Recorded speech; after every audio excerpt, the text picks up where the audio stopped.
சண்முகம் பரணி சீரியலை பற்றி தான் நம்ம இந்த வீடியோக்குள்ளே நம்ம பார்க்க போகிறோம். நம்ம வீடியோக்குள்ளே போகிறதுக்கு முன்னாடி நம்ம சேனலுக்கு யாரெல்லாம் சப்ஸ்கிரைப் பண்ணலையோ அவங்களாம் சப்ஸ்கிரைப் பண்ணிக்கிடுங்க. பக்கத்தில் உள்ள பெல் பட்டனை கிளிக் பண்ணுங்க. வாங்க வீடியோக்குள்ளே போகலாம்.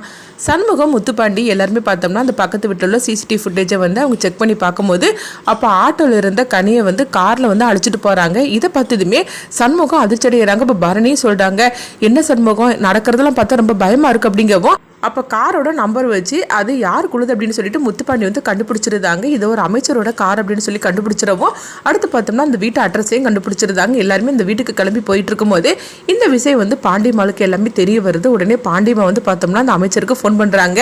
என்ன பண்ணிட்டு இருக்கிறீங்க அப்படின்னு சொல்லி கேட்டுட்டு இருக்கவும் என்னம்மா என்னாச்சு அப்படின்னு சொல்லிக்கிட்டு அவர் கேட்டுட்டு இருக்கும் போது இப்போ பாண்டியம் சொல்லிட்டு இருக்கிறாங்க, உங்களை பற்றின எல்லா விஷயத்தையும் இந்த சண்முகம் கண்டுபிடிச்சிட்டு அப்படிங்கிறாங்க. இதுக்கிட்டதுமே அவர் அதிர்ச்சி அடைகிறாங்க. என்னம்மா பேசிட்டு இருக்கிறீங்க, நான் எல்லாருடைய மொபைலே சுவிட்ச் ஆஃப் பண்ண சொல்லிட்டேன், இப்போ என்னுடைய மொபைல் மட்டும் தான் ஆனில் இருக்குது, அதையும் இப்போ உங்கள்கிட்ட பேசினதுக்கப்புறமா நான் சுவிட்ச் ஆஃப் பண்ணிடுவேன், அப்படி இருக்கும்போது என்னை எப்படி கண்டுபிடிக்க முடியும் அப்படிங்கவும் அந்த சண்முகத்தை பற்றி உங்களுக்கு தெரியாது, அவன் வைஜெயந்தியே உள்ளத்துக்கு போட்டவனாச்சே, அப்படி இருக்கும்போது உங்களை சும்மா விட்டுருவானா என்ன, உங்களை கண்டுபிடிச்சிட்டான், நீங்கள் இருக்கிற வீட்டையும் கண்டுபிடிச்சிட்டா, இப்போ அங்கே தான் வந்துக்கிட்டு இருக்கிறான், ஒழுங்கு மரியாதை அங்கேருந்து எஸ்கேப் ஆகி போங்க அப்படின்னு சொல்லவும் இப்போ இசைக்கு பார்த்துட்டு இருக்கிறாங்க. என்னது இந்த பொம்பளை நான் அப்பம் இருந்து பார்த்துட்டு இருக்கிறேன், யாருக்கிட்ட பேசிட்டு இருக்குது அப்படின்னு சொல்லிட்டு இசைக்கு அவங்க பக்கத்தில் வரப்போ பாண்டிமா பார்த்துருந்தாங்க. ஓஹோ இவன் நம்மளை என்ன பேசுறேன்னு சொல்லி கேட்டுக்கிறதா வந்திருக்கிறாள் அப்படின்னு சொல்லிட்டு உடனே பார்த்தோம்னா பாண்டிமா சவுந்தர பாண்டிகிட்ட பேசிட்டு இருக்கிற மாதிரி அவங்க நடிச்சிருந்தாங்க. அப்போ இசைக்கும் ஓஹோ இவ அவள் தம்பிக்கார்ட்ட பேசிகிட்டு இருக்காளா அப்படின்னு சொல்லிட்டு இசைக்கு போகவும் நம்ம கொஞ்சம் மட்டும் திரும்பி பார்க்கலன்னா நம்மளை பற்றின எல்லா உண்மையும் இவள் கண்டுபிடிச்சிருப்பாள் அப்படின்னு சொல்லிட்டு பாண்டிமா நினைக்கிறாங்க. அடுத்து பார்த்தோம்னா அந்த அமைச்சர் தன்னுடைய ஒய்ஃப் காவேரிட்ட சொல்லிட்டு இருக்கிறாங்க, இந்த மாதிரிக்கு நம்ம இருக்கிற இடத்த அந்த சண்முகம் கண்டுபிடிச்சிட்டானா நம்ம உடனே இங்கேருந்து கிளம்பி போக வேண்டியது அப்படின்னு சொல்லிட்டு அவங்க பார்த்தோம்னா கனியை அழைச்சிக்கிட்டு அவங்க வேற ஒரு இடத்துக்கு போயிருந்தாங்க.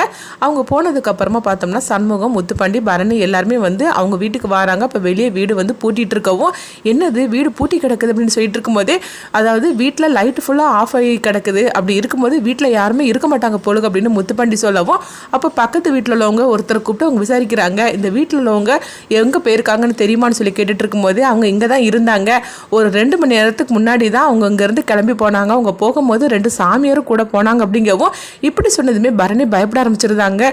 என்னடா இவங்க இப்படிலாம் பேசுகிறத பார்த்தா பயமாக இருக்குது, நம்ம கனியோட கதையை முடிக்கிறதுக்காக இதெல்லாம் பண்ணிட்டு இருக்காங்களோ அப்படிங்கும்போது அப்போ உடனே சண்முகம் சொல்கிறாங்க, கண்டிப்பாக அது நடக்காது, என் கனி என்னை விட்டுட்டு போயிட மாட்டா, கண்டிப்பாக என் கனி இருக்கிற இடத்த நம்ம கண்டுபிடிச்சிடல அப்படிங்கும்போது எப்படி முடியும் அப்படின்னு சொல்லிக்கிட்டு அவங்க பார்த்தோம்னா அவங்க எல்லா நம்பரையும் அவங்க ஃபோன் பண்ணி பார்க்குறாங்க, எல்லாமே சுவிட்ச் ஆஃப்னு இருக்குது. அப்போ அந்த பக்கத்து வீட்டுக்காரர் சொல்கிறாங்க, அந்த டிரைவர் எனக்கு தெரிஞ்சவர் தான், அந்த நம்பரை நான் தரட்டுமான்னு சொல்லி கேட்டுட்டு இருக்கவும் உடனே அந்த நம்பரை கூட அப்படிங்கிறாங்க. அந்த நம்பருக்கு ஃபோன் பண்ணாலும் அதுவும் சுவிட்ச் ஆஃபில் தான் இருக்குது. என்னது ஒட்டு மொத்தமாக எல்லா நம்பருமே சுவிட்ச் ஆஃப் இருக்குதுன்னா அப்போ ஏதோ பிளான் பண்ணி தான் ஏதோ செஞ்சுட்டு இருக்கிறாங்க அப்படிங்கவும் அப்போ சண்முகம் கேட்டுட்டு இருக்கிறாங்க, இந்த நம்பரை வச்சு அவங்க இருக்கிற இடத்த கண்டுபிடிச்சிட முடியாதுன்னு சொல்லி கேட்டுட்டு இருக்கோம். முத்துப்பாண்டி சொல்றாங்க, என்ன சண்முகம் இது கூட புரிஞ்சுக்காம பேசிட்டு இருக்கிற, அந்த போன் எல்லாமே ஆன்ல இருந்தால் தான் அந்த சிக்னலை வச்சு நம்ம கண்டுபிடிக்க முடியும், அப்போ இப்போ அவங்க எல்லாமே திட்டம் போட்டு அவங்க போனை சுவிட்ச் ஆஃப் பண்ணி வச்சிருக்கிறாங்க, அப்படி இருக்கும்போது நம்மளால கண்டுபிடிக்க முடியாது, அப்போ எப்படிதான் கண்டுபிடிக்கிறதுக்கு அப்படின்னு சொல்லிக்கிட்டு சண்முகம் ஆவேசத்தோட கேட்டுட்டு இருக்கவும் அப்போ பரணி சொல்றாங்க, சண்முகம் நீ அவசரப்படாத, கொஞ்சம் அமைதியாக அப்படின்னு சொல்லிட்டு எல்லாருமே ஸ்டேஷனுக்கு வந்துருந்தாங்க. அங்கே போனதுக்கப்புறமா எப்படி என்ன கண்டுபிடிக்க முடியலையே அப்படின்னு சொல்லிக்கிட்டு எல்லாருமே திகச்சு போய் நின்றுட்டு இருக்கிறாங்க. ஏன்னா எல்லாருடைய மொபைலும் ஆஃப் ஆகி கிடக்குது, வீட்லேயே ஆள் இல்லை, யாருக்கிட்ட கேட்டாலும் ஒன்றும் விஷயமும் தெரிய மாட்டேங்குது, என்ன பண்ணுறதுக்குன்னு சொல்லிட்டு எல்லாருமே அப்படியே பதட்டமாக இருந்துட்டு இருக்கிறாங்க. கனிக்கு எதுவும் நடந்துடக்கூடாது அப்படின்னு சொல்லிக்கிட்டு பரணி சண்முகம் எல்லாருமே பதட்டமாக இருந்துட்டு இருக்கவும் இங்கே பார்த்தோம்னா கனியை அந்த இடத்துக்கு அழைச்சிட்டு போயிருந்தாங்க. அப்போ அவங்க சொல்கிறாங்க, இன்னும் 1 மணி நேரத்துக்கு இருக்குது முகூர்த்தத்துக்கு, அதுக்குள்ளேயும் இந்த பொண்ணை நீங்கள் ரெடி பண்ணி கூட்டிகிட்டு வாங்க அப்படிங்கவும் அப்போ அந்த சாமியார் சொல்லிட்டாங்க, அங்கே பாருங்க அந்த பொண்ணு கையில் இருக்கிற அந்த தாயத்து கலண்டு விழுந்துடக்கூடாது, அப்படி மட்டும் கலண்டு விழுந்துட்டாக்கி அந்த பொண்ணு உக்கரமாயிருவா, அதனால அவளை கட்டுப்படுத்தி வைக்கணும்னா அந்த தாயத்து தான் ஒரே வழி, அந்த தாயத்து கலண்டாமல் பார்த்துக்கோங்க அப்படின்னு சொல்லவும் நல்லவேளை நீங்கள் சொன்னீங்க சாமி, நான் அவளை போய் ரெடி பண்ணி கூட்டிகிட்டு வந்துடுது அப்படின்னு சொல்லவும் அடுத்து பார்த்தோம்னா கனியை அழைச்சிட்டு போகிறாங்க. அழைச்சிட்டு போய் கனியை அவங்க ரெடி பண்ணிட்டு இருக்கிறாங்க. அப்போ தாயத்து கீழே விழுந்துடக்கூடாதுன்னு சொல்லிக்கிட்டு அவங்க ரெடி பண்ணி அவங்களுக்கு புடவை நகையெல்லாம் போட்டு அவங்க அலங்காரம் பண்ணி கூட்டிகிட்டு இருக்கவும் கனி ஒரு வித மயக்கத்திலேயே இருந்துட்டு இருக்கிறாங்க. என்னை தயவு செய்து விட்டுருங்கன்னு சொல்லிக்கிட்டு அப்படியே அவங்க சொல்லிகிட்டே இருக்கிறாங்க. ஆனால் அவங்கக்கிட்ட அந்த தாயத்தை அவங்க கையில் கட்டியிருக்கனால கனி ஒரு உற்சாகம் எல்லாமே இருந்துட்டு இருக்கிறாங்க. அடுத்தவங்க பார்த்தோம்னா கல்யாணத்துக்குள்ள எல்லா வேலையும் அவங்க ஆரம்பித்து நடத்திக்கிட்டு இருக்கவும் இங்கே பார்க்கும்போது சண்முகத்தை தான் காட்டுறாங்க. சண்முகம் என் அப்பா முருகன் எப்படி எனக்கு உதவி பண்ணுவோம் அப்படின்னு சொல்லிக்கிட்டு அவங்க யோசனை பண்ணிகிட்டே இருக்கும்போது உடனே அந்த ஆட்டோக்காரரை கூப்பிடவும் அந்த ஆட்டோக்காரர் வராரு. உடனே சண்முகம் வந்து கேட்டுட்டு இருக்கிறாங்க, ஆமா உனக்கு வந்து ரூபா கொடுத்துருப்பாங்களா, கையில கொடுத்தாங்களா இல்லைன்னா வந்து ஃபோன் மூலமா கொடுத்தாங்களான்னு சொல்லி கேட்டுட்டு இருக்கமோ ஃபோன்ல தான் போட்டாங்க அப்படிங்கிறாங்க. உடனே சண்முகம் வந்து முத்துப்பாண்டிட்ட சொல்றாங்க, அந்த நம்பரை வந்து இது பண்ணு அப்படிங்கவும் உடனே வந்து முத்துப்பாண்டி அந்த போனை வாங்கி அந்த நம்பரை வந்து இது பண்றாங்க. அப்ப அந்த நம்பர் பார்க்கும்போது அது சுவிட்ச் ஆஃப்ல தான் இருக்குது. அப்ப இப்ப என்ன பண்றதுக்கு அப்படிங்கும் போது எப்படி இருந்தாலும் சரிதான், எல்லாருமே வந்து போன் பேசியிருப்பாங்களா இதுக்கு முன்னாடி, அந்த சாட்டை மட்டும் நம்ம எடுத்து பார்த்துட்டோம்னா அப்போ வந்து எப்படியும் வந்து அவங்க எங்க இருக்காங்கன்னு தெரிஞ்சிடும் அப்படின்னு சொல்லிட்டு ஒரு ஐடியா பண்ணுறாங்க. எப்படியும் ஃபோன் எல்லாமே இப்போ தான் சுவிட்ச் ஆஃப் ஆகியிருக்குது. ஆனால் அதில் உள்ளவங்க எப்படியும் தன்னுடைய வீட்டுக்கு ஃபோன் பண்ணி பேசிட்டு அதுக்கப்புறமா கூட அவங்க சுவிட்ச் ஆஃப் பண்ணியிருக்கலாம், இல்லைன்னா ஆன் பண்ணிட்டு கூட அவங்க ஆஃப் பண்ணியிருக்கலாம். அதனால் அந்த ஃபோன் லிஸ்ட்டை மட்டும் நம்ம எடுத்து பார்த்துட்டோம்னா நம்மளுக்கு தெரிஞ்சிடும் அப்படின்னு சொல்லிட்டு அந்த லிஸ்ட்டை வந்து அவங்க ரெடி பண்ணுறாங்க. அப்போ பண்ணும்போது அவங்களுக்கு வந்து அவங்க தெரிஞ்சிருந்தாங்க, ஒருத்தவங்க மட்டும் வந்து அவங்க ஃபோன் பேசியிருக்கிறாங்க அவங்க வீட்டுக்கு. அப்போது இந்த இடத்துல இருந்து தான் அவங்க பண்ணியிருக்கிறதா வந்து சிக்னல் காட்டவும், இதை வச்சுக்கிட்டு உடனே முத்துப்பாண்டி சண்முகத்தில் சொல்லவும் உடனே வாழை நம்ம கிளம்புவோம் அப்படின்னு சொல்லிக்கிட்டு எல்லாருமே கிளம்புறாங்க. இங்கே பார்த்தோம்னா கனியை தான் வந்து கூட்டிகிட்டு வராங்க. அப்போ வந்து அவங்க 2 பேரையும் உட்கார வைங்க அப்படின்னு சொல்லவும் அப்போ அந்த அமைச்சரும் கனியும் வந்து அதில் உட்காருறாங்க. அப்போ வந்து அமைச்சரோட ஒய்ஃப் வந்து சொல்லிட்டு இருக்கிறாங்க, எங்கள் கூட உள்ளவங்கலாம் வந்து அவ்வளோ வசதியாக இருக்கிறாங்க, ஆனால் நாங்கள் தான் வசதியே இல்லாமல் இருந்துகிட்ருக்குறோம்.